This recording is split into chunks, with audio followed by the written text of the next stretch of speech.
In this video, I'll show you exactly how to connect OpenClaw to Telegram step by step, no fluff, just the exact commands and settings you need to get your bot up and running. So let's get into it. Open PowerShell and type OpenClaw configure.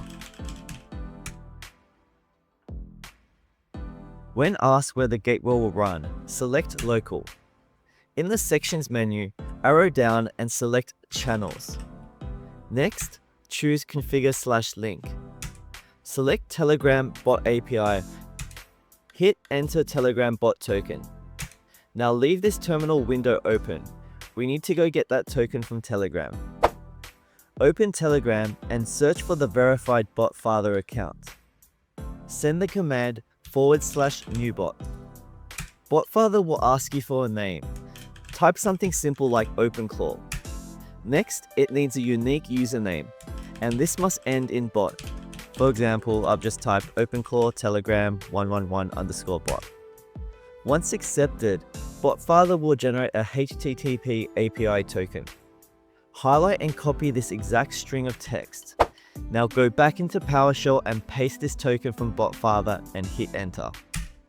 You'll loop back to the channels list, scroll down to the bottom and select finished. When asked to configure DM access policies, just select no to stick with the default pairing mode. Back at the main menu, hit continue, done, and now your configuration is saved and completed. To apply these changes, we need to restart the gateway service. So type OpenClaw gateway restart and hit enter. Now wait for the logs to spin up and look for a line confirming the Telegram provider has started with your specific bot's username. This now means it's connected. So let's test it. Head back to the BotFather chat in Telegram and click on the t.m link it generated for your bot. Hit start at the bottom of your screen. Once you hit start, you'll see a message saying OpenClaw access not configured along with a pairing code. This is a security feature to ensure only you can access your bot.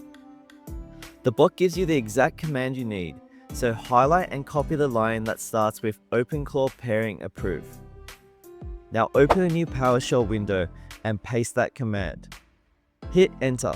You should see a green success message confirming your Telegram sender ID has been approved. So let's test it out now. Go back to Telegram and say hi OpenClaw. And watch the bot reply. You're now fully set up and ready to go. And that's it. Your OpenClaw bot is now fully integrated with Telegram. Now that you have it working locally, you'll probably want to keep it running 24/7. So click on the video on the screen right now to see my guide on how to host OpenClaw on a VPS with a super easy one-click install. Drop a like if this video helped, and I'll see you in the next one.